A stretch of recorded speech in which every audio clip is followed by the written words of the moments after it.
What is going on, everyone? This is Drew Code Sports Talk. I am your host, Andrew Wright, and over in his living room is my co-host, Cody Johnson. Cody.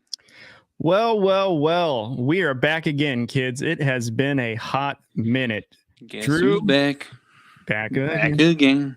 Drew, you're looking good, man. It's been a while since I've seen you. How you doing? Doing great, man. Boys basketball tryouts over at Singer West High School are about to start. So we're getting ready, and I think head coach is getting a little stressed because we're having some trouble with some of the kids coming out, which I kind of get. But I think you can tell like it's bugging him a lot, and you're like, you just like. He's stressing, you know. So, but I understand it. So, but yeah, it's been good. I was telling you, man, this team it's gonna be good, man. I'm telling you, I don't want to like get too hype on the team, but just being there at practice and watching them from last year to this year, I'm thinking there's a playoff run. Okay, I'm really thinking there's a playoff run. I really do. I really, truly believe that. All right. So let me take care of a couple of housekeeping notes because I do have some follow-up questions for you. So before we get started, you guys go follow us on YouTube. Go check us out on our podcast channels, wherever you get your podcast at. Available on Spotify, Apple Podcasts, iHeart, all the other ones. And then don't forget to go follow us on all the social media accounts. They're all listed below, as well as our partners down below as well. And they're also on the ticker if you're watching us on YouTube. So as you guys know, we have had to do individual episodes for the last 2 weeks. Hasn't really been that big of a deal because somebody over here is not only now the voice of the Singer West Hornets, but is now been, and I did say this last week too, this is not really a surprise, is now an assistant coach with the Singer West boys varsity basketball. So Drew, my follow-up question to you from what you told me is, how's the experience been so far? And then what are you most excited about this upcoming season? Yeah. So first I will say this, for those of you who might be following, and even if you haven't, oh well. So I was an assistant coach for girls basketball. Some things happen. I'm not going to get into it all. Some things happen where basically end all be all, I wasn't going to be able to get paid. And so I actually had to end up stepping away from it. And I, like the same week, had the boys basketball coach come up to me and said, "Hey, what's going on? You're all right?" And I was like, "Yeah, and I told him what was happening. And he said, "Well, I want you to coach with me." And I was like, "Oh, are you being serious?" And he was like, "Yeah." He goes, I've seen what you did, how they respond to you, the knowledge that you have, that you've shown." He goes, "I want you to coach with me," which was high praise. I mean, it was great to hear, especially everything that I was going through at that moment. It was really great to hear. So he said, "Go talk to your wife. Go see if she can do that." He goes, "I have the money to pay you. So you won't have to worry about that." So I told my wife, and as soon as he said that he can pay me, she said, "You absolutely should do this in a absolute heartbeat." She goes, "I'm surprised you waited to tell me. You should have just done it." And I was like, "Well, I don't know." So yeah, that's been really cool, and it has been taking a lot of time, no question about it. But I'm really glad that I'm doing this. It kills me not to see how the girls are going to do this year, because I was, really having fun with it. But it is nice to be with the boys, and it kind of brings me back to my days when I was playing basketball. And a lot of the coaches there that we've had, and are fantastic. And I actually was thinking, when he told me all this and I accepted the job, I thought I was going to be JV assistant coach or something like that. And he was like, no, you're going to be varsity assistant coach. And I was like, "Oh, are you sure?" I was like, right. "Wait, you're talking about me, right?" And he was like, yeah, I want you. So that was a blessing in disguise as well. So I'm really, really excited about this. And And so far, it's been really fun. And sometimes I actually have to jump in to practices, so I'm like, yeah, I can do this. And then when he's like, all right, it's time to get water, I'm like, oh, thank God. Oh God, I'm gonna die. These old legs can't handle this. Yeah. So it was funny because we had to do this one drill. This is a quick story, but basically what we do is it's called continuous layups. I'm not going to go into the whole drill, but basically it's constant. We're constantly moving. Mm-hmm. And so obviously you have to make your layup. So I went up, me and the head coach had to join in because we didn't have that many boys show up. So we go and I go up for my first layup and I kind of like straighten out my leg instead of like jumping off of it. And so I kind of like, straightened it out too quick and I felt my knee like, oh, yeah. And that was the very first layup. And so I was like, crap. So I was like, I already committed to doing this. So the whole time we're doing it for 10 minutes, 5 minutes on each hand. And so by the time I was done, I'm like limping. I was like, oh God. And they're like, Coach, are you okay? And I was like, no, you know what? Shut up. You know what? Go away from me. No, don't talk to me. I know I'm old. I don't want to hear about it. Did you disclose your injury history to your head coach? No.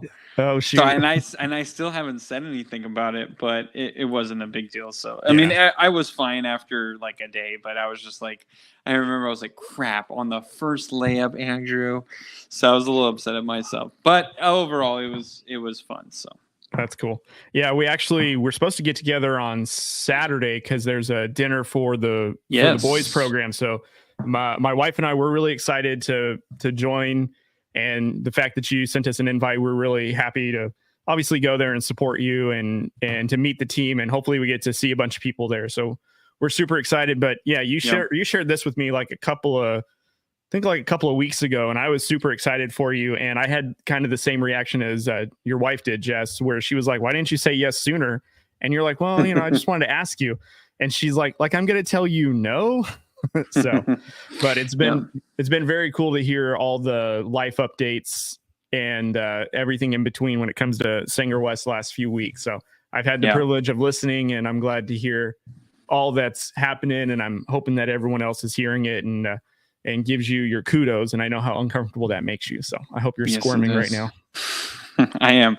And I'm really not looking forward to this dinner because I was thinking about it the other day. I was like, oh yeah, this is going to be really fun. There's going to be an open bar, which I was like, oh, this is going to be great. And, there's going to be some good food and get to hang out, raffle and silent auction and whatnot.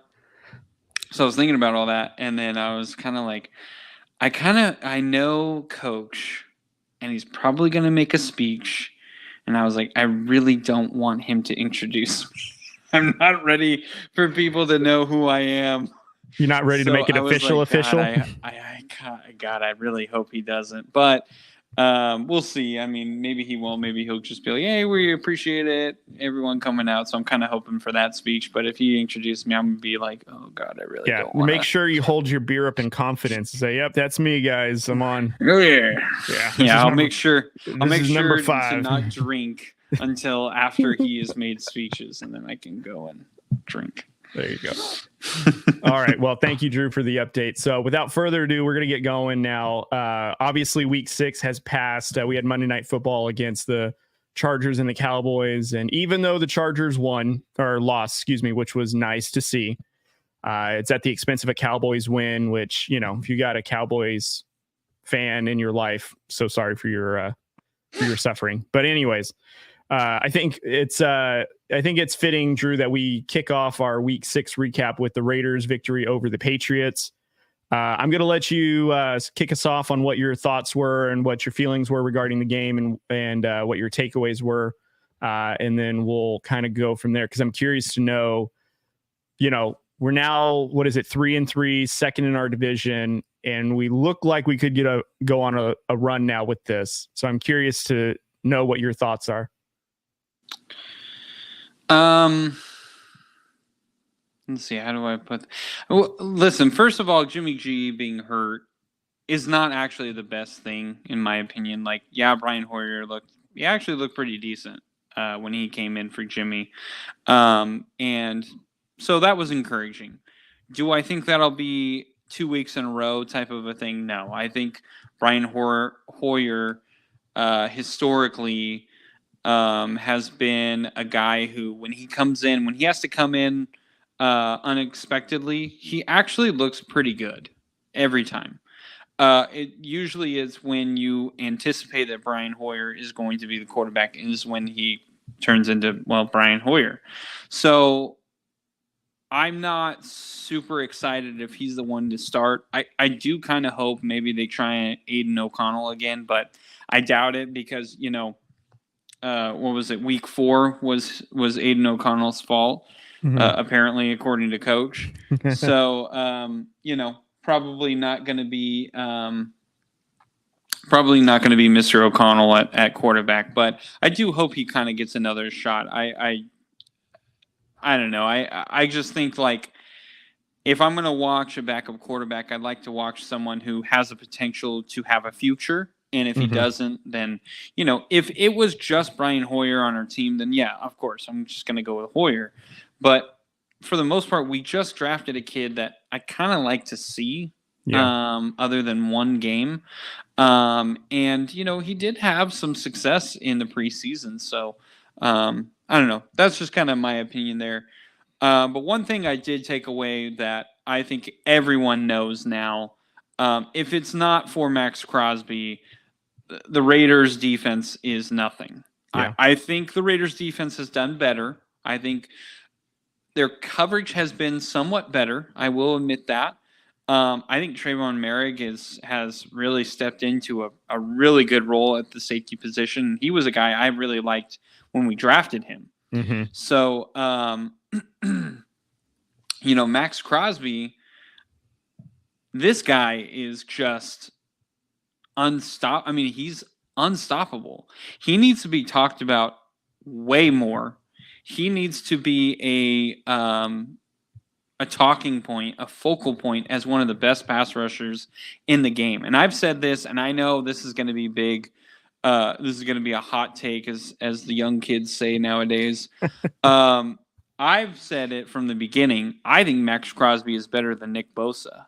Everyone talks up Nick Bosa like crazy. Listen, Nick Bosa has Fred Warner. He's got a tremendous secondary. He's had nothing but solid, if not fantastic, defensive coordinators in his whole career. But yet Max Crosby has outperformed him on a worse defense, has had more sacks on a worse defense, and has been an absolute more of a game wrecker, in my opinion, than Nick Bosa has on the 49ers. And again, I know that's a hot take, and I'm a Raider fan, and you're just saying that. Fine. You can believe that. That's fine. But if you want to go look at the numbers, man, I'm telling you what, Max Crosby, he is a different beast, man. This reminds me of when we drafted Khalil Mack, when he was on a crap defense. Other than like Charles Woodson, like we had like hardly anyone helping him. Yeah. And Max Crosby hasn't even had a defensive back wisdom guy like Charles Woodson, like Khalil Mack did. So Max Crosby has done this on his own for a few years now.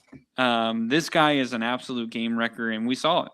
He ended the game for the Raiders last week. So that's one thing that I took away from it. One more thing. The offensive line, for some reason, has been really good at pass blocking, but we cannot block for the run. Yeah. I mean, Josh Jacobs, it seems like, and as soon as he gets the ball, that line collapses. And it's funny because I was watching some film with one of the Sanger West Hornets football players because he's making a highlight reel. And so I was watching this one play. He was like, "Hey, do you think this is a good play?" And he's running up the middle, and the offensive line just completely lets everyone through. And he kind of wiggles his way out and kind of gets, a big like 10-yard gain or something like that. And I was like, man, that reminded me of the Raiders offensive line, and just out of like, just reaction. And yeah, man, that's exactly what it reminds me of. And it reminds me of a high school team offensive line trying to block for the run. It's not working. It's very weird because our troubles last year were pass blocking, and Josh Jacobs had nothing but room to run. Yeah. And now it's done a 180, and now we have a great pass blocking offensive line, but for some reason can't block for the run. Yeah, I mean, I think some of my big takeaways is, I think to this win, we got to take it with a grain of salt a little bit because we did play the Patriots. And yes, Bill Belichick is still coaching at the Patriots, but let's be honest, this is not a typical Patriots team. For some reason, this team just looks the worst we've ever seen it in Bill Belichick's coaching career. Yeah. And let's be honest, if there was a more comparable quarterback than Mac Jones, we probably would have had this day. And Mac Jones still had a respectable day. I think he had a passer rating that was pretty average, I would say, and he had over 200 yards passing still. Now, granted, he did throw an interception, which we capitalized on. So our defense has gotten a little bit better in that respect. I don't see our pass defense really that improved. I think it's pretty much the same. I think what's changed is our pressure defense has gotten a lot better, where we're, creating, we're creating a lot of havoc in the pocket to where these quarterbacks have to, their timing is thrown off a little bit. I don't necessarily think that that's the secondary that we have that's doing anything, because we're still blowing coverages like crazy. We're still letting guys go free. Sometimes we're playing some really soft coverages and we're getting had. It's just our pressure defense is getting home or causing enough, rhythm and chaos to where it's not happening again. Another thing that I'm not happy with is this is the second game in a row where it's almost like intentionally we're not going to Davante Adams. And I love that we are dispersing the ball. I love that we're getting more players involved. It's not just Myers and Adams and maybe a couple of dump offs to Jacobs.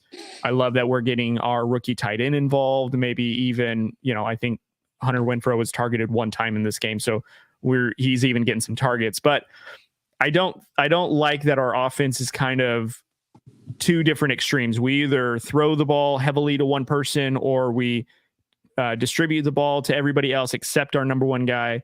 And our, exactly what you said, Drew, our run game is completely absent. We don't have it. Just looking at Jacob's stats right now, he's carried the ball 107 times for 312 yards. It's only 2.9 yards per carry. That's how bad our line has been. Now, granted, he's had a couple of breakaways, but even still, it's not nearly the production we had last season. Yeah. And arguably our line is protecting better this year than it did last year, but not run blocking. It is absolutely horrid. We cannot push the line to where we need to go at all. So nope. That's a big problem for us. Now, in terms of the quarterbacks, I guess the camp I'm in is I almost don't care who's at quarterback at this point, in my opinion. And here's why. I'm stuck between, look, I'm happy that the Raiders won, and I shared this with you yesterday, Drew. I'm happy the Raiders won. I love to see them succeed. I also, too, am thinking, the more this team wins, the more the argument for Josh McDaniels to stay is more evident. And it sounds like the Raiders are going to be in the trading buyers market because they want to try to make some moves to be great. Don't get me wrong, I want them to be successful, but we all can agree that Josh McDaniels is not the coach. And we shouldn't, I'm not saying we should throw games. I'm not excited that we are winning to basically let him keep his job. Yeah. And in my opinion, I don't care if it's Aiden O'Connell. I don't care if it's Brian Hoyer right now. I don't care if it's Jimmy Garoppolo. I'm not in love with this team, with the coach that we have. And if anything, I get more frustrated because, I see some people in Raider Nation where they have a similar opinion than I do, where we hate Josh McDaniels, but we love that the Raiders are succeeding. I'm the same. I also, too, to me, it doesn't matter what quarterback we throw out there. We could literally bring back Derek Carr, throw him out there. It's the same result. We have poor coaching, poor play calling. We're still an undisciplined team for a majority of the game. And truthfully, we're our own worst enemies. We have a coach that is holding us back. And by us winning, we're only keeping that coach here. And I would not be surprised if next season, maybe this off season, we get rid of our guys like Jacobs, Adams, and then we're starting all over again. Now we're worse than what we thought. And I don't want to say it, but I feel like we were sold on the promise of being contenders early on. Yeah. And we look nothing like that. So that's my biggest thing is like, I don't care who's at quarterback at this point because we're a really bad team.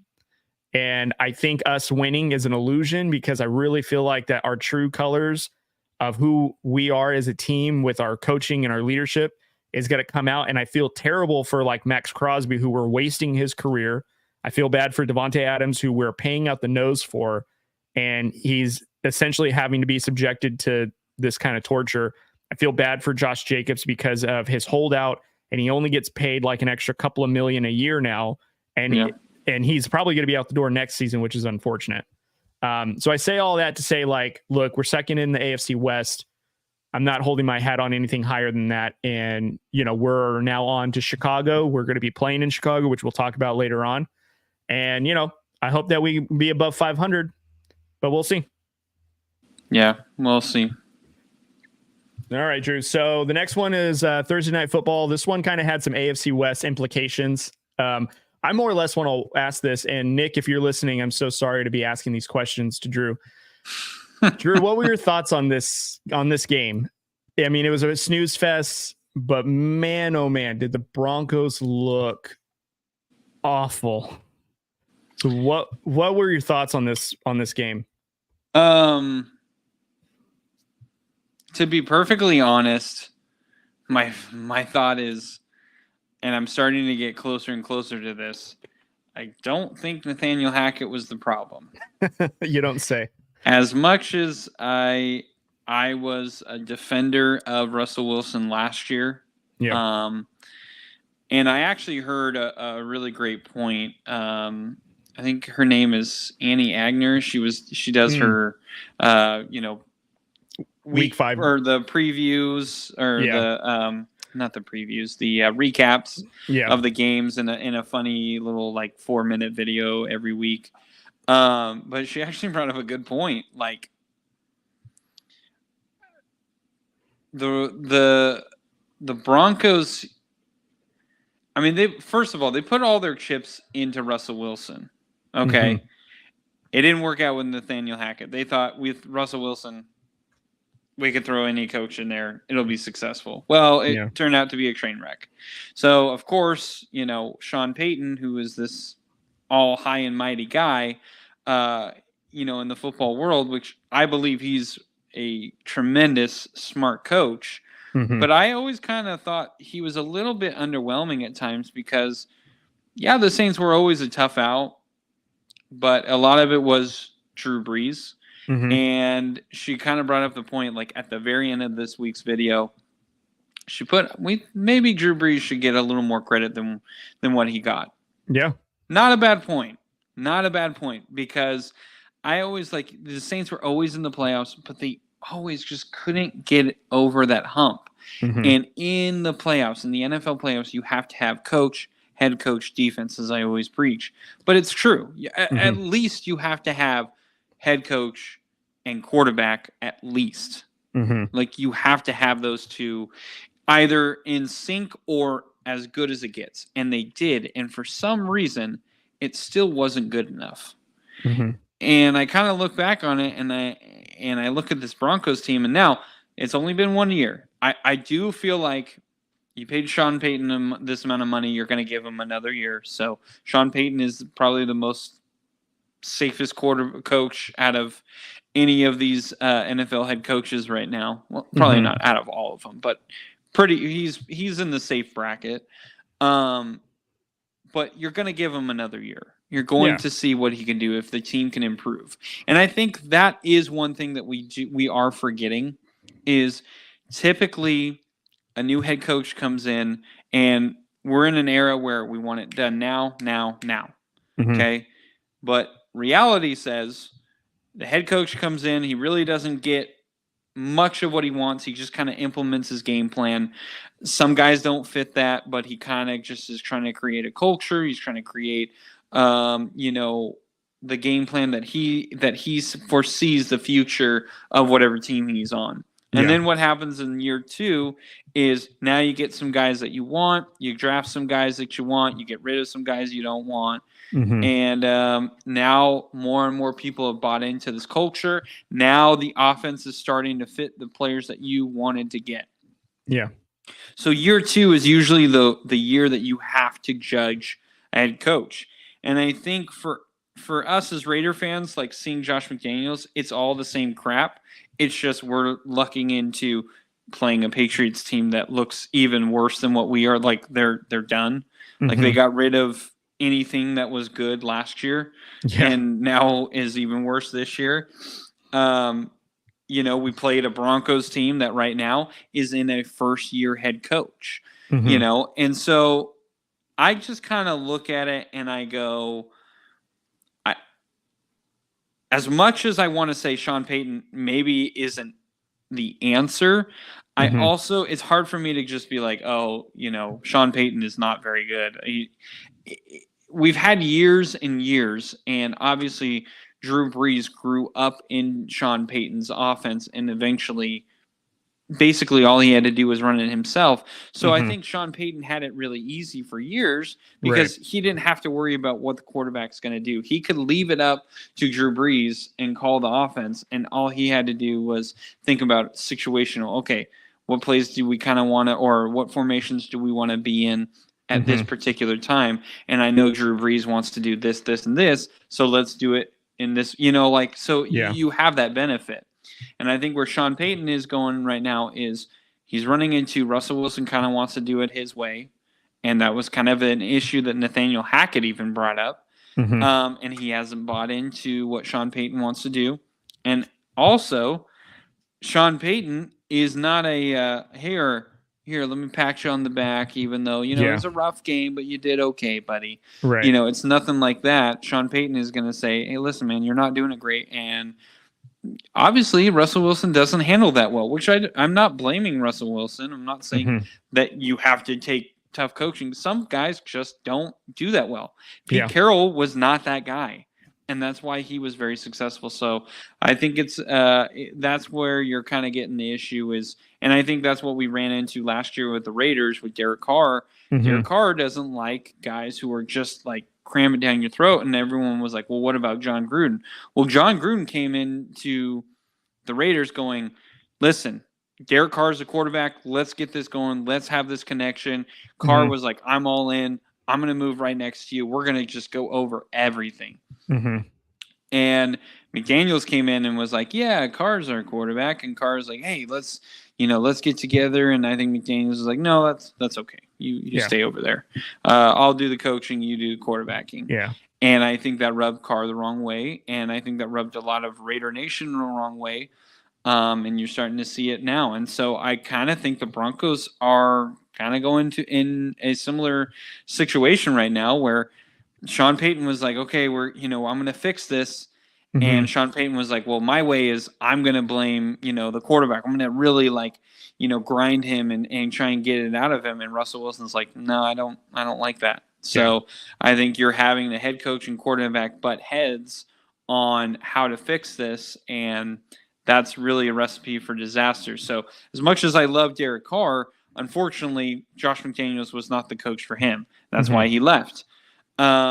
I kind of think this is going to be a similar situation. As much as, I love Russell Wilson, I think the two need to start splitting up, which is a little bit sad. I thought this was going to be a tough Broncos team for years to come. And right now it's looking like at least we're not the Broncos, which is crazy to think. Yeah. So what I'll say, too, to just kind of put a bow on this is, first off, just talking about the Chiefs and the Broncos game, no surprise that the Chiefs won. I think what I'm more surprised is how poorly the Broncos looked. Like, the only thing that looked great in this game was the defense actually looked like the defense of last season. Yeah. But it still wore down. Russell Wilson could not get anything going. I mean, catch this. He threw 22 passes, and he only got 95 passing yards from those. That's so bad. And I get it. Like, in my opinion, the Chiefs defense is kind of underrated. I don't think it gets enough credit. It is a good defense, but I don't think that they're good enough to hold an NFL quarterback to only 95 passing yards. Like, I mean, I forgot who they played. An arguably Hall of Fame quarterback. Well, under 95 okay. yards. So I've actually been seeing like clips of Marshawn Lynch. He was on Club Shay Shay's podcast where he talked about how he doesn't mess with Pete Carroll or Russell Wilson anymore. And he kind of talked about like how Pete Carroll would kind of give Wilson special treatment, which is why the other team, or which is why the Seahawks wasn't really feeling that. And, you know, Nathaniel Hackett's first season with the Broncos, obviously everyone knows all the reporting of Wilson basically having his own office and kind of separating himself from everybody, not really being a guy to really get, you know, to know everybody in a way or ingratiate himself with the team. And so, I mean, what do you expect a guy that doesn't really want to have a relationship with his players and you need people to rally around him and believe him, and nobody's really buying into it. And then you bring in Sean Payton, who isn't the guy that's going to like coddle you. And Russell Wilson, granted, Russell Wilson, in my opinion, looks way better this year than he did last year in terms of passing. He's the ball's coming out a little bit quicker. He's making a couple of better decisions. He's thrown more touchdowns up to this point. He doesn't look nearly as bad as last season, but I think why this Broncos teams look so worse now is, first off, that offensive line isn't great. They're selling defensive players like it's a estate sale. Like they're just getting anything that's not nailed to the floor. It's out the door. Yeah. And I think why they're stuck with Russell Wilson is because they really can't get out of his guaranteed contract. Like regardless of where he goes, they got to eat a huge chunk of that money, and they got no money to pay anybody else. And I think they're just riding it until the wheels fall off. And, you know, I think what's unfortunate is Russell Wilson probably isn't buying into Sean Payton. Sean Payton wasn't sold on Russell Wilson to begin with. And it's just this like, hey, we're only here for the kids. Let's just get through this until it's all finalized, and then we can figure it out once everything is done. And that's what I feel like that we're going through with the Broncos. And so it's really weird, man. Like the Broncos 2 seasons ago were like, oh, they're coming, you know, they've got all these pieces. They got Russell Wilson. And now it's almost like, oh my gosh, the Broncos, we're in the dark ages is what it sounds like they're saying to themselves. And it's just very, very, very, very interesting in my opinion. So kind of sounds like the Broncos are kind of going like, man, should we have kept Drew Lock? Actually, I feel like, if I'm not mistaken, I thought they hired Nathaniel Hackett because they were hoping to get Aaron Rodgers, and he didn't go to them. So what was the next best thing? You got Russell Wilson, which I don't think they really knew who Russell Wilson was. So I feel like Pete Carroll kind of got one over on the Broncos, and then they're just dealing with the aftermath of it. Yeah. Because if you think about it, like if Geno Smith was with the Seahawks for a lot of years, you know, why didn't the Seahawks offer Geno Smith over there? Because they didn't want Wilson anymore, you know? Yeah. So anyways, okay, let's move on to a couple other games. Just give me your quick thoughts on this game, Drew. So Ravens and Titans, as we know, international games, Ravens won. Does Lamar look like MVP Lamar to you? MVP, I'd say no. Okay. I don't think he's looked like an MVP. I think I don't know. I kind of feel like last year, the way he was playing, he's kind of playing the same way this year, which I don't think is, I'm not saying he's terrible, but I don't think it's MVP level. I think he's starting to kind of, what's the word? Like just kind of flatten right now. Like he reached to a certain ceiling and now he's just kind of plateauing. That's the word I'm looking for. I think he's just plateaued now. I mean, I think he can get better arm wise and accuracy and all that. But, you know, I kind of feel like the run game is kind of reliant on him. The pass game, if Mark Andrews is not doing well, it was nice to see Zay Flowers do really well. So I am, you know, happy for that. But like, I thought Odell might be a little bit better, and he's kind of non-existent in this offense as well. So I do think it's pretty much end times for Odell, but I did think he was going to be a little bit more of a focal point. Now, granted, having said all that, Lamar Jackson is a very talented quarterback. It's not like he had a piss poor day. I'm not saying anything like that, but I just don't think he's MVP level. I think he's doing what we think he's going to do, but I don't think he's excelling. Yeah. Do you think Yeah. Do you think the Jets regret not trading for him? Oh, 100%. Yeah, Yeah. I think same. he would have absolutely Worked out I mean, really he'd well be for that doing team. more. He would be doing more than what Aaron Rodgers is doing for that team right Yeah. now. So that's Which a by cheap blow. That's a low blow. I actually have some don't mixed like feelings. that, but it was funny. Well, I have some mixed feelings about Aaron Rodgers and his miraculous Achilles like speedy recovery and stuff, and like he's now throwing a football 5 weeks after surgery. I have some mixed feelings about all that. It seems very odd, but that's maybe another discussion another day. So we'll move on to the Browns and the 49ers. Browns upset the 49ers. What did you think of this, Drew? Were you shocked that the 49ers lost to the Browns? I was. That defense really suffocated the 49ers. I think Trent Williams went down in this game, if I'm not mistaken. I don't remember. I think he had an injury. I don't remember if he left, but just as a reminder too, Christian McCaffrey and both Deebo Samuel did not finish this game. They were both out with injury. I want to say, first of all, the most unsurprising thing that you've said, of course, Deebo Samuel and Christian McCaffrey get hurt. They always get hurt. I'm sorry, guys. This is the reality with those two players. This is why the Niners gambled on Christian McCaffrey, because they felt like they had a good enough team that, like, hey, we don't have to overuse Christian McCaffrey. Yeah. Well, guess what? When they got McCaffrey, they were like, holy crap, this guy can do everything. Let's overuse him. I know. Remember when Kyle Shanahan said that McCaffrey and Elijah Mitchell, they'd be like the 1-2 punch? I forget that Elijah Mitchell's still on the team. Like, he's never used. It's only Christian McCaffrey. I drafted him as a backup running back because I was like, yeah, I believe him. Yeah. Why would you overuse him? And they constantly overuse him. So, yeah, it was. Listen, it's a fluke game for the Niners. I think they are better than that. But you obviously see how important, like a Trent Williams, Deebo Samuel, Christian McCaffrey, how important they are to Brock Purdy. I don't think Brock Purdy is as bad as like some people are like, no way, he's just had the best team. Yes, he's got a great team, but we also saw Jimmy G in that offense, and I think Brock Purdy has looked a lot better than what Jimmy G did, and I don't think that's crazy to say. So, Well, check this out. So I don't know if anyone remembers this, but last year, Jimmy G became the 49ers had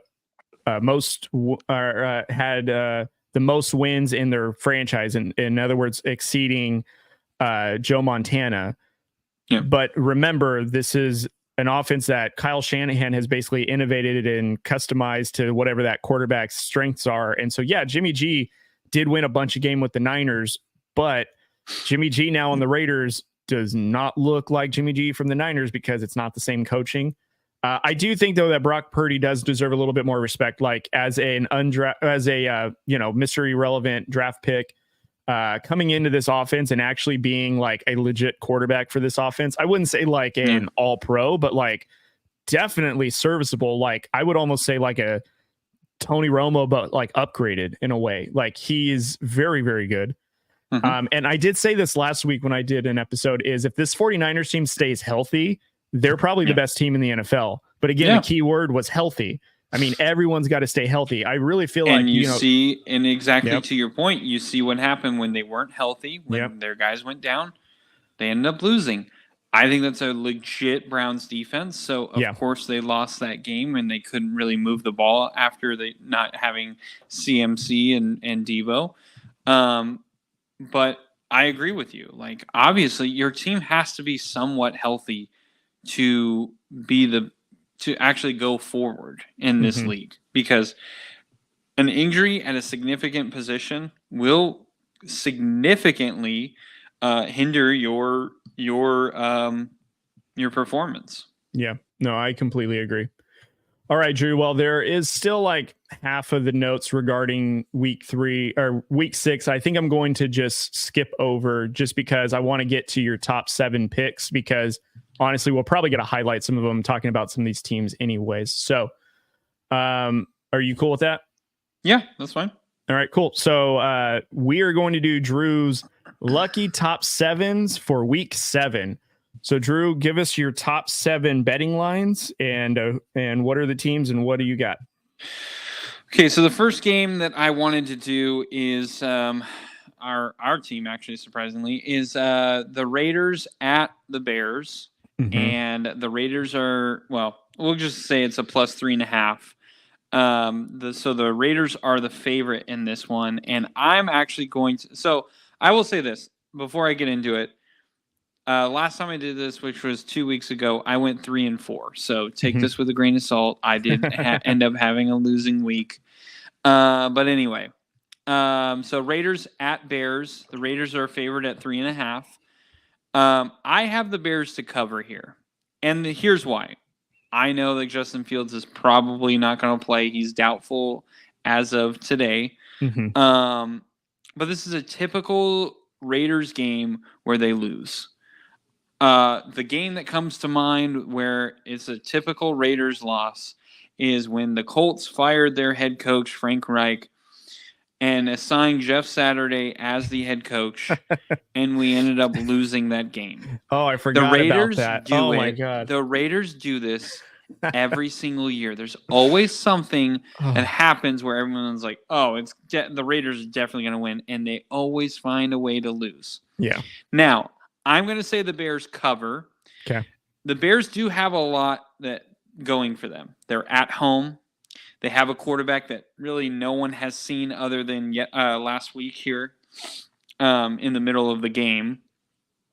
And they haven't really ran. They had to kind of run the offense that they were running with Justin Fields somewhat.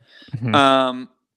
The only thing I would say with this is if Jimmy G does play for the Raiders, I do think that's where the Raiders could end up winning, but by like 3 points. So I have the Bears covering here because it is a rookie quarterback. It is a kid who I believe was he was drafted. No, he was undrafted. No, he's an undrafted rookie. Yeah, he was an Bears undrafted quarterback, right? Yeah. Yeah, he's undrafted. So he's an undrafted rookie. So that's going to be a pretty significant loss for the Bears, and I really don't think Justin Fields is going to play in this game. Right. So yeah, I'm going to say the Bears are going to cover here, but I do think that there is a potential where the Bears could outright win. So do what you feel is comfortable. I'm not comfortable saying the Bears are going to outright win just because I don't trust the quarterback position in that right. Mhm. Because if I'm going to pick a undrafted rookie or if it were Brian Hoyer, Jimmy G, or Aiden O'Connell, I'd probably go with the Raiders in that standpoint just because we've seen all three of those guys versus this rookie kid. So that's why I have Bears to cover. I would probably say I'd have the Raiders over, only because some of the factors that you pointed out, undrafted rookie that the Bears are going to have. Yes, they're at home. I really think though that they don't really have that passing threat element that maybe Justin Fields would have had. And granted, Justin Fields didn't look the greatest against the Vikings, but of course the Raiders against mobile quarterbacks aren't the best. But I do feel like that our pressure defense is good enough to maybe cause some havoc on this undrafted rookie. And I do think that our offense could have this day with this defense. And so I don't think that they would win by much, but I do think that they would go over on what the spread is. I think that they can do at least, 4 points win, maybe even more than that. But I do still have also the Raiders in a win on this one. All right. So the second game that we have is the Lions at the Ravens. The Ravens are the favored team at 3.5. So for me here first, I have the Lions to outright win. I'm actually surprised that Baltimore is the favorite team here. Yes, Baltimore had a pretty decent week in Germany, but I don't know, maybe I'm overthinking this a little bit, but I believe the Lions not only look like one of the best teams in the NFL right now, if not the best team, I believe that the Lions have a huge advantage over Baltimore. Baltimore is traveling back from Europe, and I know that shouldn't be a big factor, but I do think it is somewhat of a factor, which means practice may not be as big as what it normally is. And let me tell you what, one thing about the Detroit Lions that I think is still not talked about enough is the Lions are going to go all out at practice, and when the game comes, everything slows down for them. That Lions defense looks a lot better than it did last year. Now, I still think they give up a lot more than what they should, but Aiden Hutchinson specifically has come out huge this year. He has taken a huge step forward from his rookie year. Not that he was bad last year, but he wasn't like, number 1 overall pick in my opinion type. He was second overall. I know that, but he didn't look like what we were kind of talking about. Maybe Aiden should be the number 1 pick, should be the number 2. And this year he looks like that was a right pick. That was the pick that they needed to make. Yeah. And then that offense, Jared Goff is way comfortable. Yeah. Amon-Ra St. Brown, we all know he's going to be the leader in the receiving corps with catches, and yet no one seems to know how to stop him. Laporta, the new rookie tight end, looks like they were like, oh man, it looks like they were licking their chops when they traded TJ Hawkinson a while ago, and now they're like, we knew who we were going to get. That's why. Right. So this team just seems like right now looks like a step ahead of every single team in the NFL, other than Niners, Eagles type teams. Other than that, man, this Lions team is scary good. Yeah. I don't think the Ravens defense has been passable, in my opinion. I think this Lions offense is going to be able to do whatever they want to the Ravens. And I think that defense is actually going to cause some havoc with the Ravens. And if the Ravens cannot run the ball other than Lamar Jackson, you're going to have a big issue. And so I think the Lions are going to outright win here. Yeah, you know what? If this was the Lions favored, I might still pick the Lions, but have the Ravens cover. But the fact that it's the Ravens that are favored coming back from traveling internationally, like what you pointed out, I don't see how the Ravens are favored. Maybe it's because they're in Baltimore and Baltimore's hard to beat at home, maybe. But I agree. I think the Lions outright winning. I think the only thing that the Ravens have going for them is I think their defense is better than what people give them credit for. But here's some of the games that I will say that they have played against that I think they've gotten very fortunate, which is why their defense has been okay, but hasn't played to the level it should. So they beat the Texans. They beat the Bengals in week 2. That was with an injured Joe Burrow, but they still won basically on a field goal. It was because it was a high scoring game. They lost to the Colts in overtime, so their defense led up on a lead. They beat the Browns pretty bad, but if I'm not mistaken, that was a really bad game for the Browns. That was the only game that they've allowed 28 points to. They lost to the Steelers. It was a late come from behind win for the Steelers that was on the Ravens defense. And then, of course, the Ravens on international, they played against the Titans, but let's be honest, Titans are not that great of a team. And they had a quarterback change halfway through that game too. So yeah, I think that the Ravens are going to probably put up a good fight in the first half, but I think exactly what you said, Lions have too many weapons, and the fact that they are getting Jameson Williams kind of in game shape action, who's their big play threat. It's not even St. Brown. St. Brown is their go-to guy for receptions on, any given pass play, but Williams is that take the top off the defense, and he did that in their most recent game against was it the Panthers? No, it wasn't the Panthers. It was I'm forgetting the game. I don't know. Hold on. Regardless, though, I'm forgetting who the team was. It doesn't matter. But anyways, they played Green Bay. Oh, okay. I'm sorry, No. Carolina. Okay. What was last week? Week 5 or week 6? 6. Week 6 is Tampa Bay. I'm sorry. Oh, okay. That's right. Tampa Bay. But anyways, so they were able to take the top off the defense of Tampa. And I don't know if the Ravens have enough to bottle up this offense. The only thing that's going for the Ravens is the Lions won't have Montgomery, and Gibbs is coming back from an injury. So they might have the run game situated, but I don't know what they're going to do in the passing game. So, but we'll see. But again, I agree with you. Lions outright winning. All right. So the third game I have is the Cardinals at Seahawks. The Seahawks are favored at 7.5. So I'm actually going to go with the Cardinals to cover. Now, here's why. I don't like big numbers that are like 6+. It really, when you talk about NFL teams, it's hard to, I think the harder thing to do is predicting an absolute blowout. I think it's easier to have a game that's going to be close. And also, when you talk about an NFL team and they see the spreads, and believe me, they see the spreads, they're not like, oh, no, we didn't even know the spread. They're lying to you when they say that. They've seen it. So they're honestly disrespecting the Cardinals. Now, yes, it is in Seattle. Seattle is a very tough place to play. But that Arizona defense is actually pretty good. They're very solid. They don't let you get past them. They're a very good tackling team. I do think that the Cardinals will end up losing this game, but I do think they are going to cover in this game.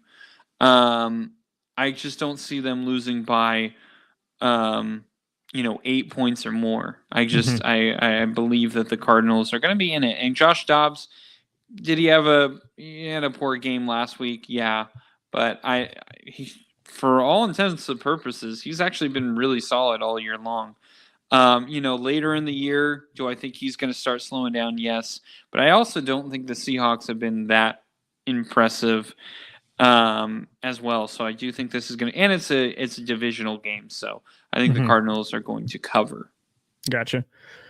So I would say Seahawks over, because the Cardinals right now are going through a huge injury bug. And yes, Josh Dobbs has played pretty well. I do feel like, though, that now that there's enough game film on him, we're 7 weeks in the season, I think we did see a little bit of the Cardinals being had by, I think they played the Rams, if I'm not mistaken.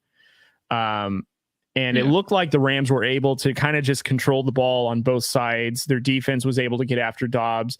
Offensively, the Cardinals weren't able to do anything. And a lot of that is because they don't have Connors right now, their lead running back. So it's really changing the look of their offense. And to be truthful, I just don't think that this Cardinals team was even ready to be winners to begin with. Like the first, I think, 4 or 5 weeks of the season, or since their big win against Dallas, they look like a team that could maybe give you a run for your money. The last 2 weeks, though, they just haven't put up the same fight. And again, I think they're getting hit with an injury bug right now. They're really not performing. They're not at the level that some of these other teams are. I think the Seahawks are looking to bounce back from a loss against the Bengals. They're at home in Seattle. It's a tough place to play on the road for the Cardinals, who are kind of inexperienced. So I would have the Seahawks going over on the spread. All right. So the next game I have, the fourth game I have, is the Packers at the Broncos, and the Packers are favored at 1.5.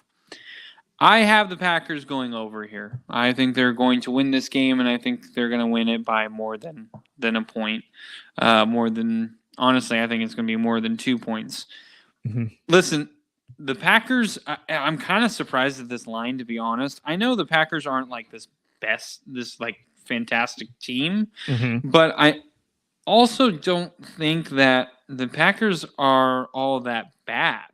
I think the Broncos right now are showing that they're bad. Now, this could be a game where Denver could pull it off, because all of a sudden we're talking about how bad Denver is and all that jazz. So this could be like one of those random games, and it is in Denver, so I do understand it being somewhat close.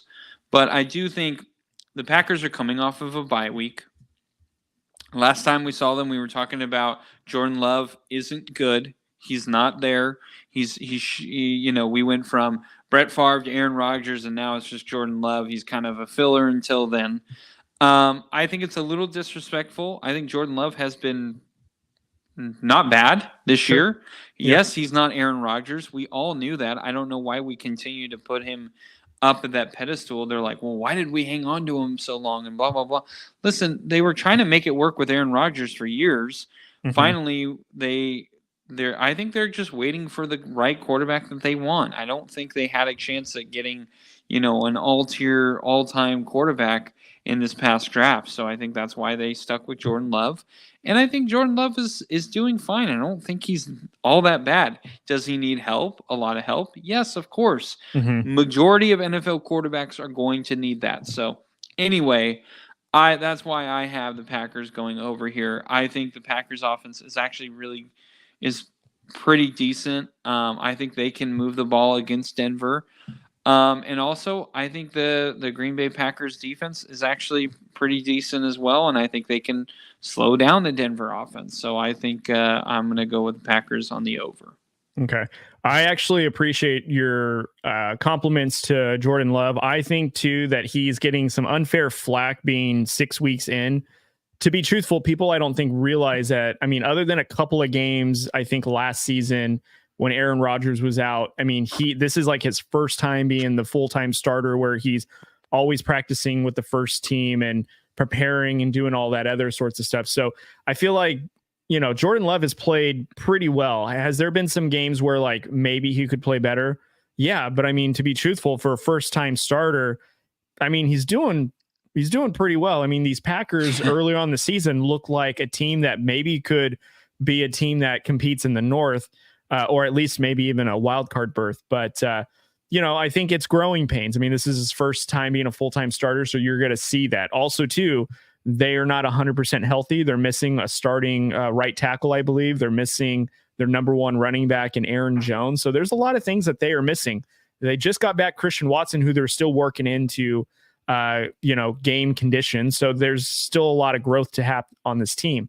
Now, with that being said, though, I actually have the Broncos to outright win. I do think that being in Denver, motivating and hearing all the noise about how bad they are, that embarrassing performance on Thursday Night Football, I think this will be a game that helps motivate. And I do think that Russell Wilson can have a pretty good day against this Green Bay defense. And their run defense is not great at all. And I feel like the Broncos have 3 running backs now that could probably have some pretty good days to where you don't need to rely on Russell Wilson to throw it all over the place. You can probably have a balanced game. And in Denver, in that elevation, it's hard to play in. So I have Broncos outright winning. Okay. So the 5th game that I have here is the Chargers at Chiefs. And the Chiefs are favored at 5.5. So I went with the over for the Chiefs. Now, this is kind of a big number that I don't like doing. I know this is a rivalry game. I know the Chiefs haven't been great. I mean, they've been good, but they haven't been like this fantastic team like we're used to seeing. But the Chargers defense is underwhelming. I mean, absolutely underwhelming. And Herbert is hurt right now. And the Chiefs, I believe, will want to be absolutely perfect. After the Thursday game, they didn't look fantastic other than Travis Kelce. I think they're going to want to come out and send out a message to not only the NFL, but obviously the AFC West against an AFC West opponent. The Chargers defense right now is really struggling. I don't know why. It's weird. The talent that they have, we just saw J.C. Jackson. Now, he obviously wasn't the J.C. Jackson in New England of, a couple of years ago, but he looked better already in New England than he did with the Chargers, which is kind of sad. Now, with the Chargers, he was majority injured, so we didn't really get to see a lot of him in a Chargers uniform. But overall, I do think that he did look a lot better. And Khalil Mack, if he's not going against the Raiders, it doesn't seem like he really is doing much. Joey Bosa, I mean, he's been really hurt most of the time. Derwin James, I don't think has been that fantastic, other than, he's still a fantastic tackler. I just think this defense is weirdly underperforming.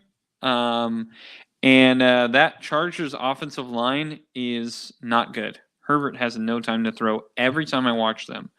And this is what I was worried about with Austin Eckler going into fantasy football, is when that offensive line is not very good, he kind of tends to struggle a little bit, and the injury bug is starting to hit him as well. Yeah. So, yeah, I'm a little worried about this Charger team, and I'm a little worried that Brandon Staley is not going to last the whole season. So, yeah, I'm going to pick the Chiefs on the over on this one, and it's in Kansas City. This is a tough one because I think all those points are valid. I don't want to be too reactionary from Monday Night Football too, because I think if the Chargers played the way they did against the Cowboys, then they're going to get blown out, and it's going to be, probably 25, not just 5. Yeah. But I feel like that the Chargers always put up a really good fight against the Chiefs. It's, one of those divisional matchups. I think if there is a team that could kind of go toe to toe offensively with the amount of, the amount of throws and deep balls that are being thrown from the quarterback position, I think the Chargers are one of those teams that can keep up with the Chiefs. Now, here's the thing with the Chiefs, though, is they really, and I wanted to talk about this more on another time, but they don't really have a number one wide receiving option outside of Travis Kelce. Like, they haven't found that one guy that they can count on, kind of like how the Chargers have Keenan Allen that they can rely on for receptions and whatnot. But I think that's what makes the Chiefs kind of unique, is without that, they are still finding ways to, kill you with 1,000 paper cuts, so to speak. And then before you know it, you fall asleep and Travis Kelce's in the end zone, So I'm going to go with the Chiefs, but I'm going to go with the Chargers covering. I think that because of the divisional element of it, the Chargers usually put up a pretty good fight against the Chiefs. I do feel like, though, the Chargers can cover. I will say, though, if Taylor Swift is in attendance, I may have to change my thought, because if Taylor Swift is in it, 40 for the Chiefs. So, all right. Well, at least 40 fantasy points for Travis Kelce. It was actually really nice to see Travis Kelce just absolutely obliterate, because I have in fantasy, and it was nice. But I ended up losing in that league anyways. But it was nice to see Travis Kelce actually absolutely go off. So I think that's. I do want to say this. A lot of them I haven't really disagreed with that you've said. I would say I'd probably push back more on the Cardinals and Seahawks one. And this one, I do think it is it's way more probable that the Chargers could cover. But I just think in this specific game and the way that the Chargers barely lost against the Cowboys, I think they've lost a lot of confidence. Yeah. Typically, when teams just absolutely get blown out, they come back and just absolutely dominate. They didn't get really blown out. They barely lost. And some people would argue about a call. So their mind could be on last week. And so to me, that's why I really like the Chiefs in the over. Typically, I wouldn't go that much of a point. So anyway, I was just saying, I think that's a valid point. This is just why I had the over. Appreciate it. Game 6, we have Dolphins at the Eagles, and the Eagles are the 1.5 favorite. I'm going to kind of surprise you here. I'm actually going to go with the Dolphins outright win. I've been pretty low on the Eagles this year. I don't know. I know, again, they're 5-1. I'm not saying that they're a bad team, but the Dolphins are 5-1, and I at least look at the Eagles team and I say, okay, that defense is obviously the best part of that team right now. I think that defense is very hard to move the ball. But with the Dolphins offense like they have, I do think that they have a lot of bailout situations. And I do think, although the Dolphins defense hasn't been fantastic, I do think they have a defense that can match up pretty well with this Eagles offense. Now, the Eagles offense, I think their strong suit is their offensive line. So that is going to play a factor. But I do think the Dolphins have a really good secondary. And so that's why I have the Dolphins outright winning in this game. The Eagles have struggled, but they've struggled consistently offensively. It hasn't gone as smoothly as what we've wanted. A.J. Brown has been really nice. Swift has been a really good running back. Not saying that they haven't had some success, but I feel like it's definitely not where they were last year. Last year we were like, whoa, this offense is killer. And I feel like this year it's not as impressive. Maybe it's because we've seen it and it's kind of like, oh yeah, this team is always really good. Yeah. But I just feel like when you look at the Chiefs, when the Chiefs were when the Chiefs offense for a couple of years with Tyreek Hill and Patrick Mahomes and Travis Kelce, like every year it was getting better and more unique. And and I kind of feel like the Eagles are kind of at they're kind of plateauing on their offense, ironically in their second year.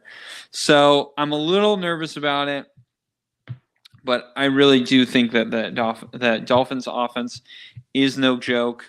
I do know that one game that they lost, they went against a really good defense. So that's where I could really see you picking the over for the Eagles. I wouldn't even be mad at that. I just think that the Dolphins right now are kind of coming in at a good time against the Eagles, who just lost, and also they haven't looked as crisp as you would want them to. So that's why I'm going to pick the Dolphins outright winning. You know what? You made a bunch of good points, and it's hard to argue against that, because one of the things I get concerned with is how quickly this team puts up points. Because before, like, for example, when they were going against the Panthers this past Sunday, I think the Panthers were up 14-0 at one point, and then you blinked your eyes and now the Dolphins were up 28-14, and then they won 42-21 at the end of the game. And and everyone knows about the game where they put 70 on the Denver Broncos, 70 points in a professional football game.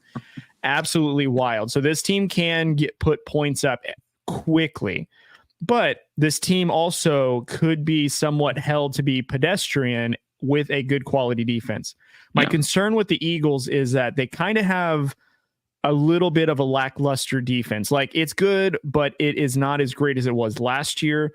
Their pressure defense, especially if Jalen Smith is healthy and he gets after it, the rookie nose tackle, he is so ferocious on that line, and he can get directly to the quarterback, and it definitely disturbs the timing of a play. It definitely helps that pass protection, being able to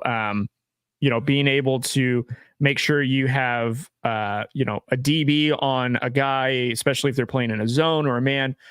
But the Dolphins play so quickly that you don't know if that pass rush can get home. I think I will take the Eagles going over, though. But again, I do think that the Eagles will probably win by a field goal. So by default, they're going to be on the over. But I think the reason why I'm going to choose the Eagles is because, one, it's in Philadelphia. They're motivated off of a loss. And another thing, too, is this Dolphins run defense is not very good. And DeAndre Swift has basically looked like a running back that he should have been in Detroit. But now that he's gone home to Philadelphia, he looks way better. And I do feel like that Jalen Hurts, with that pass option that he does, will really put this defense on its heels, the Dolphins defense. And I think that because the Eagles know how to grind it out on offense, it might help and alleviate a little bit of the Dolphins' rhythm, to where they can't just have an explosive play, the Eagles then do a 3-and-out, and then we do it all over again. I think the Eagles could grind it out to have like a 15-play drive, take up like 8 minutes on the clock, give it back to the Dolphins. Tua may struggle because he's not in rhythm with his guys. They will probably take away Tyreek Hill. They'll probably play a ton of two deep, so that way he can't get behind them. And I just feel like that the Eagles have a lot of motivation to take care of the Dolphins. However, I would not be surprised if the Dolphins win, of course. They are that good of a team. And for all intents and purposes, this is potentially a Super Bowl preview game. These two teams are very likely to either be in the playoffs, come close to it, maybe even be at the last game of the season. So it's going to be a very fun game. I think this is on Sunday Night Football. So it's going to be a very good game, but I do have the Eagles over. All right. So the seventh and the final game that I have on here are the 49ers at the Vikings. The Niners are the favorite at 7.5, so it's a pretty big number. So I went with the 49ers over. listen, the Vikings without Justin Jefferson, which is wild because they have so many offensive weapons, they just don't look. They don't look great still. Mhm. Like, I mean, T.J. Hawkinson was really targeted a lot more this past week, and rightfully so. Jordan Addison, the rookie receiver from USC, he had a touchdown catch. And KJ Osborne, I think he dropped a touchdown in that game. But Alexander Mattison, for some reason, with Dalvin Cook, he was fantastic. And I think that is the key. He had another running back. Now he's the guy, and he hasn't been great. He's been okay. But that's why they went after Cam Akers, and they haven't really shown Cam Akers at all either. So it's like, why did we trade for Cam Akers? But nonetheless, basically, the Vikings have not been very good, and that defense has been okay at some points, but other times they just give out, and I think they're going to give out in this game because the Niners defense is going to suffocate this Minnesota offense, which in turn is going to put the Vikings defense on its heels, and they're going to end up getting gassed. And I think you're going to see a big game from the Niners. So the Niners are coming off of a bad game against Cleveland. They got suffocated by that defense.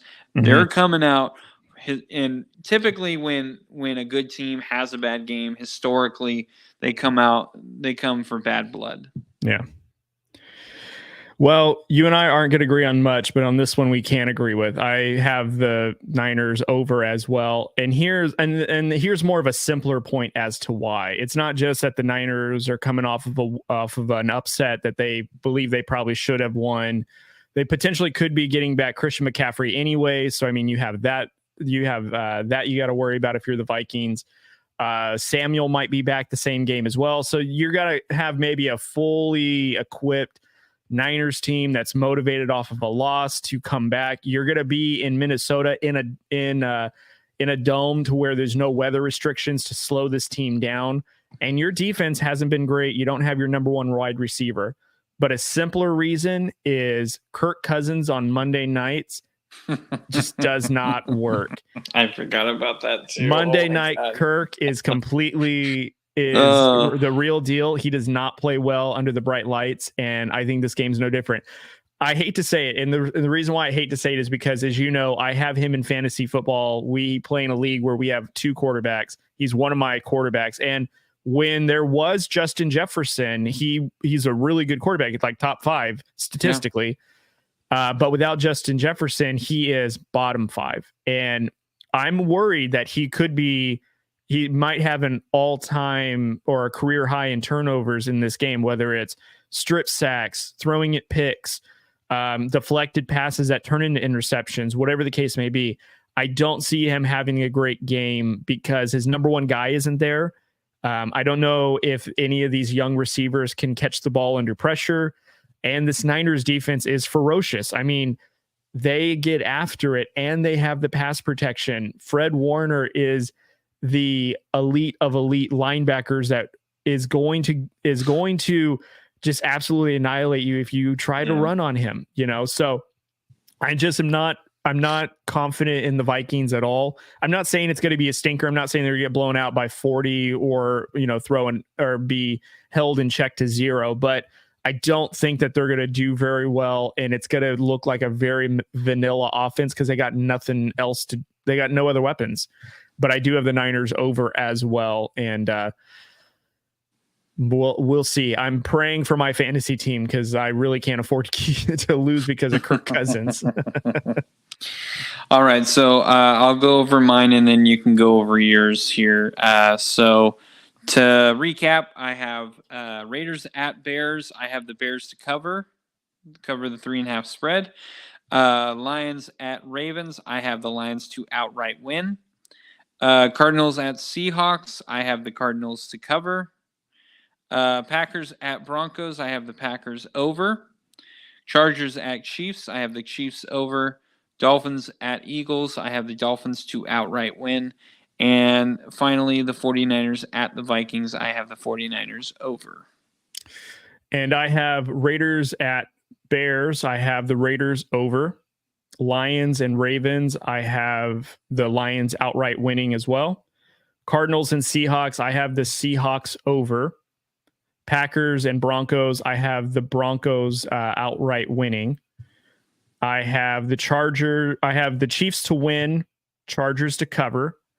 And then number 6, I have Eagles over. And then 7 between the Niners at the Vikings, I have the Niners over. All right. Awesome. So we'll see. Hopefully we can come back next week and kind of review what we did and maybe even have another episode together. Yeah. I got to get my prize picks in. Have you done yours for NBA yet? Are you doing season ones?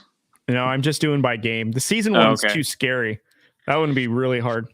Yeah, I'm thinking about doing a season one. We'll see because I have an NFL one, which actually I'm going to bring up right now because I'm actually feeling really good except for one pick. There's one pick because my brother-in-law really convinced me of it, and I was like, all right, man, bet. And now I'm kind of regretting it. But so I have Travis Kelce over 9.5 receiving touchdowns. Him being out week 1 kind of hurt a little bit, but right now he's at 3. So I'm pretty sure at the rate that he's going right now, if he keeps it up, he'll hit it before the season ends. I have Max Crosby over 11.25 sacks in the season. He's already at 5. It's pretty good. So that one, as long as he keeps doing what he's doing, he'll get. I had Derek Carr under 11.5 passing interceptions. Right now he's at 2. Yeah. So I'm still a little concerned about that one, but so far so good. So yeah. we'll keep it at that. I have Josh Allen over 5.5 300+ pass yard games. What is he at, like 4? Right now he's at 2. So I'm a little concerned about that because it's been kind of a struggle. This one I'm really happy with. I have the over of Tyreek Hill, 5.5 100+ receiving yard games. He's already at 3. Right. So if he keeps doing what he's doing, I'll be fine. If he keeps doing what he's doing. Yeah, if. you never know. Injuries can happen. Oh, okay. Shut up. Okay. All right. Anyway, this is the one I'm a little concerned about. Alec Pierce. Now, he's a receiver for the Colts, if you don't know. Yeah. He's like the number 3 guy, but he's like a slot guy. That's a deep dive, by the way. Yeah, so I have the over in 42.5 receptions, and he's only at 8. Yeah. Now, he's been getting more targets, so I will say that. But really, my brother-in-law was like, hey, Richardson he's a running quarterback, so he's going to create more for the passing game. They're going to double Michael Pittman Jr. They don't really have a great number 2 receiver, so I think Alec Pierce is going to get all the. And I was like, you know what, and he brought up some other stats and whatnot, and I was like, you know what, I think you're right. I'm going to go for it. Should have listened to myself because I was like, I don't know, I really don't like that. Did when he said the name, did you go, who? Yes. Yeah. Yes, I did. And he's like, Alec Pierce, you got to look him up. So I was looking him up, and I was like, yeah, you know what? I think he's right. So it still can hit. I'm not saying that it's impossible, but right now, 8 it's not catches, looking great. Yeah. 8 catches through week 6. And he needs to hit 42. He's got to hit 43. Yeah. We're ways away, fellas. Yeah, shoot. So that's the only one I'm really concerned about. The others, I'm feeling pretty good about. Yeah. Because you were like, oh, yeah. Oh, yeah. And I almost did the over on Justin Jefferson catches. But I'm glad I didn't because he ended up getting hurt he's going to be out probably half of this year. So yeah, I think which is good. He's on IR and he might not even come back off the 4th week. So it said 4 to 6 weeks. Yeah. So we'll see. I did some prize picks over the weekend. And I think I came on top with 16 because I won a 30, lost 15, and then won $2 or whatever off of a free one. So not I did too bad. Yeah, I had one. I had Josh Allen over passing yards, of course, completely sucked in that one. I had Zach Wilson under passing yards. This is just this past week. Mhm. James Cook over rushing yards. Cooper Kupp over receiving yards. I think he got the over in the first half, to be honest, which was great. I had Josh Jacobs over passing, rushing, or receiving touchdown. He didn't get any. And then I had Jalen Hurts over either a rushing or a receiving touchdown, and he hit on that. So I got $2 out of that one. Yeah, my $30 one, I had Tua more than 249.5 yards. I had Mark Andrews 52.5. He got more, obviously. I had Stephon Diggs to get a touchdown, whether it was pass, rush, or reception. He didn't get a touchdown. That was the one I didn't hit on. I had Jalen Hurts for rushing or a throwing touchdown. He rushed for a touchdown. I did have a combo touchdown with Ayuk and Samuel, but because Samuel was injured, it was a reboot. So it basically just doesn't count. It doesn't hurt me and it doesn't benefit me. And then I had Jacoby Myers at 5 receptions, and he got 5 receptions, and I had more. So I was like, oh my gosh. So I only got 30 on that one, but it wasn't too bad. But you should do one right now for the NBA, because on opening night on Thursday, they have Steph Curry's at 0.5 points. Yeah, I saw that it's one. a 98% off. So I got that one, and I got a couple other ones as well. And I got a couple of points, rebounds, and assists totals like as one. So ironically, that's how I won $500 on Prize Picks. It was when the Lakers and the Warriors first started, and they gave a discount on Steph Curry, which was 0.5 points. Yeah. And so I was like, oh, yeah, I'm going to obviously do that. And then I did other picks. But, yeah, that was one of them, because I remember that. I was like, holy crap, I won $500 on that. And I was like, thank God they gave me that one. So yeah, funny thing is, I was just picking up my son, and I told him like what I picked, and I had Jokic as one of them. Jokic's line is like 25.5 on the Lakers, and I have it as the over. And he goes, Jokic is not going to get more than 25 points. I go, did you not see what he did to us in the playoffs? The guy averaged like 38 on us. Like, what do you mean Jokic is not going to get 25 points? So we'll see. And then I think one of them is Bradley Beal for points, steals, and assists. If he's going to get, I think the line is like 32.5 or something like that, or something of that nature. I will say this. Your son has somewhat of a point, because typically Jokic, in the beginning of the games, he does kind of, he's more passive. He starts becoming the shooter like when they absolutely need him, but he usually is more passive. So like, I would feel more comfortable about taking the assists over on Jokic than the points, in my opinion. No, I see what you're saying. I think I took the points because Jokic typically, and this is opening night, so that's why I'm feeling like Jokic is probably going to have a good offensive game, because you're right. Jokic will have these moments where he'll have like 20 points, but he has like 17 assists or some ridiculous stat. But I think points wise, I think he's going to get his on opening night. It's going to be the first night of the NBA champions. They're going against the Lakers, who they bounced in the conference finals.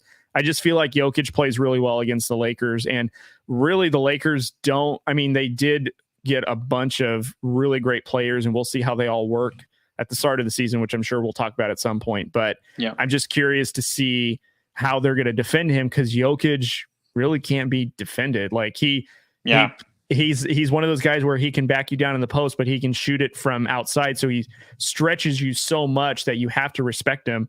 And the Nuggets are a shooting team, so you can't just double him and leave another guy open. So we'll see. I mean, I get why people are like, no, don't take it. But I think that opening night, he probably will get, he'll get his shine, I think.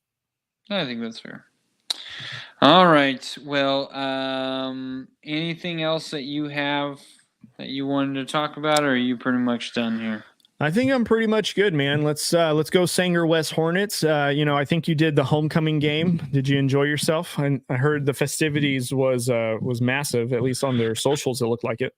Yeah, it was really cool. I was first of all, I want to shout out Sanger West for allowing me to continue to do this. It is really cool. It's really fun. I enjoyed the hell out of it. So thank you, Sanger West, for allowing me to continue to do the announcing. I really love it.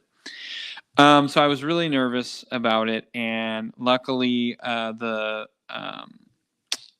activities director, she kind of gave me a heads up like a couple of days before we actually were doing it. So she kind of gave me the list, and I was kind of reading it. So I kind of got a head start of it, and I felt pretty prepared about it. Some of the names I was a little nervous about, but she kind of was like, "Hey, just say it confidently. If you get it wrong, whatever. Just keep going. Don't worry about it." And I was like, "Yeah, you're right." So, which I was really grateful for. And so anyway, we were doing that. The homecoming stuff went smooth. I did mess up like one name, but whatever. I just kept going. And it wasn't even that bad of a mess up. It wasn't like terrible. It wasn't like I said like a bad word or something. So anyway, so that was really cool.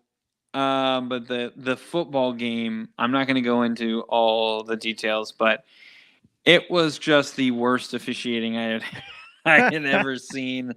It was really bad. Yeah, it was extremely bad, and not just calls against us. It was both ways. It was just wild.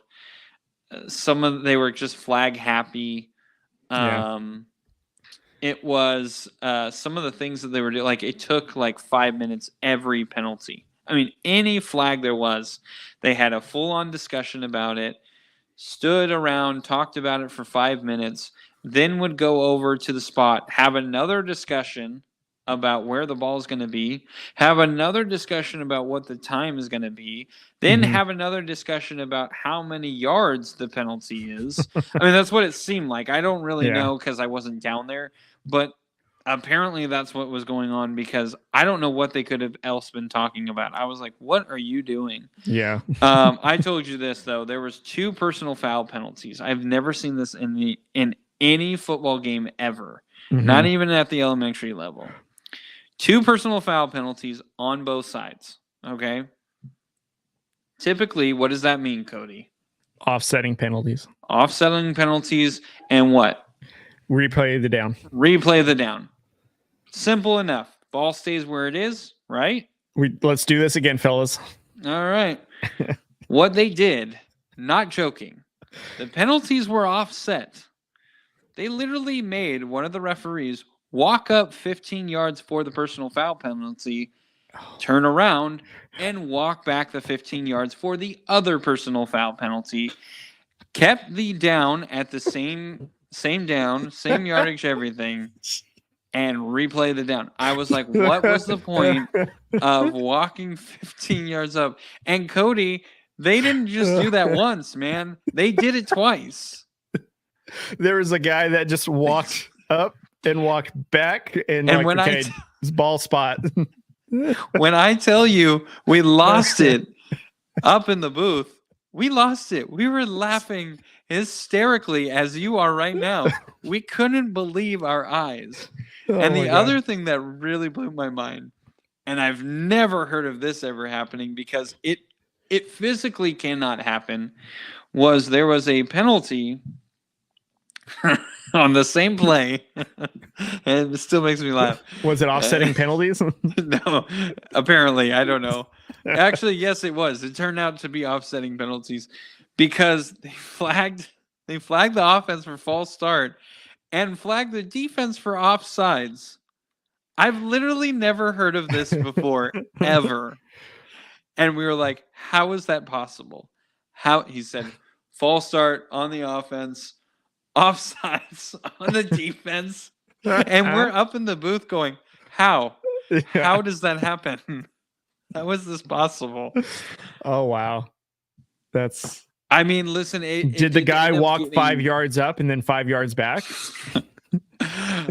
When I tell you we were praying for that to happen, we were absolutely laughing hysterically going, oh God, I hope he goes up 5 yards and comes back 5 yards.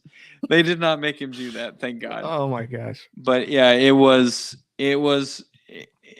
funny. I mean, we laugh at it now. Sure. But the officiating really did kill a lot of momentum towards both teams. St. West ended up losing. I went up to the coach and I was like, "Hey, man, listen, that was a tough one. That was really tough. I really do believe the Hornets should have won that game. I'm not going to sit here and say it was just officiating. There were other things that we could have. It was 47-42, so obviously defense could have superbly stepped up. Sure. But I do feel like there was a lot of momentum stoppage on a lot of these flags. There were some questionable like pass interference calls and stuff like that. But overall, you can't just blame the officiating. You really have to look at it and go, listen, we could have done this better, this better, this better. And I think the coach knows that. But when I tell you he looked just over it, when I went up to him, I said, that was a tough one. He was like, yeah, well, and I go, no need to say anything. I got it. So, he didn't say anything bad. It wasn't like he was like, oh, the refs killed us. He just said, yeah, it is what it is pretty much. I think I got your polo that Friday night at like almost midnight. And you were like, and of course I'm sure you haven't eaten all night and you're getting your food and you're like, dude, when I tell you that this game took way longer than it should have, like I'm messaging you and it's midnight. Well, yeah, the varsity game was supposed to start at 7:30 and JV didn't end until 7:30. And then they had and that practice was the thing. and I was telling the activities director, I was like, listen, typically the homecoming stuff, it takes a little bit longer. Actually, we were on it. We were right on it. We were moving. Nothing was slowed down. The cars got out fairly fast. The floats came out pretty fast. When we introduced the homecoming king and queen, that went smoothly. We didn't really have any issues there. Everything was going smoothly. So we weren't behind schedule because of the activities. It was literally because of the game. Which you had Bert and Ernie wild. over there trying to measure out 15 yards one way and the other way. Oh my God, 15 yards up, 15 yards back. And we were like, why? What was the point? Like, I don't get it. Just He's working on his 10,000 steps. See? That's what everyone was saying. They're like, he must have been trying to get his steps in. I was like, I mean, I guess, because that was wild. And then having a false start and an offsides on the same play, it physically cannot happen. I don't know how that happened, but it physically cannot. Something went wrong there. That's impressive. So, yeah, it was, it was, I laugh at it now, but it was infuriating. I was there for 7 hours. Yeah, you were there all well, and also hours. too, you were there on campus all day, and then you because I remember you were telling me too that you had to prep for everything, so you like had all your notes and you're doing your readings and stuff, and then you were still there to do everything, and you should have been out of there like by 9 or 10 or something, and here you are at midnight basically. Just getting home, just getting home. I'm surprised your wife's like, God, what happened? Oh, she did. She heard the fireworks and she was like, oh, that was a lot of fireworks.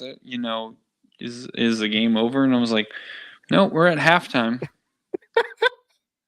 And she was like, it's 10 o'clock. I go, you're 100% right. I don't know. You're right. I don't know what's going on. I just don't know why. I literally cannot explain to you over a text why this is taking so long. I need to see the stat sheet for like the penalties for both teams, and I need to see like the yardage. Like, did we just like net zero on everything, or was it like like Sanger West 22 penalties for 200 yards? The other team, same amount. I think it was pretty equal, to be honest. Oh man, but it was a lot of It was a lot of penalties. You got a lot of football to clean up here, boys. Yeah. All right, let's go home, Drew. All right, guys. Well, thank you so much for listening to us. I appreciate each and every one of you who are listening and watching either on YouTube, TikTok, Facebook, Twitter, Instagram, all that, or I guess X. Sorry, it's not Twitter anymore. Whatever it's called. But anyway, we appreciate everyone who engages with us. We really do enjoy it. So, thank you so much for supporting us. And listen, we just do this for fun. So anything and everything does help. So please go rate and review on all the major podcast site that Cody did mention at the beginning of the episode, which is Spotify, iHeart, and Apple Podcasts. So anything, like I said, anything and everything does help. So 1 star, 5 star, whatever it is, we just want to hear what you think. And that way we can either fix what we need to fix, or we can continue to do what we do. So, shout out to our partners, SeatGeek, FNX Fit, Fanatics. Cody kind of already covered all that. So, these are kind of my final thoughts here. Thank you guys so much again. We do appreciate it. And I'm really excited. You guys are probably going to hear me when I'm able to talk about a lot of Hornets basketball once the season starts, which starts in less than a month. Yeah, super happy for you, man, honestly. So I'm really glad that you got to share that with Drew Code, and also keeping me up to date with your journey. I think it's really cool. So I'll wrap it up by saying, if you guys want to see additional content, go to drewcodesportstalk.com. The Drew Code episodes where we are together on one screen are probably going to happen when schedules permit, just because Drew's super busy, and then I've been becoming increasingly busy as the year is ending. So we will try to get together, but our plan though is still to push out as much, podcasting and content as possible. It just may be, solo shows or little things here and there, but the intentions are to keep rolling. It's just, it'll be harder for us to get together for scheduling reasons, but we will schedule time when it's permitted, and we will still roll out as much content for you guys as possible. But we appreciate you guys for sticking around with us. And Drew, again, man, congratulations on Sanger West, and we cannot wait to keep hearing those updates. And thank you for being the voice of the Hornets, and thank you for giving us the Sanger West basketball insight. You're our new coach. We're probably gonna have a coaching hour for you, maybe to give us a recap. But anyways, guys, we appreciate you guys for listening. Again, go visit all the affiliate partners, all of our sites. Go follow us. Go engage with us. It's all on our website and on this episode card of the show. We appreciate you guys, and we hope you guys have a good night, have a good week, be kind to one another, and we will see you later. Peace.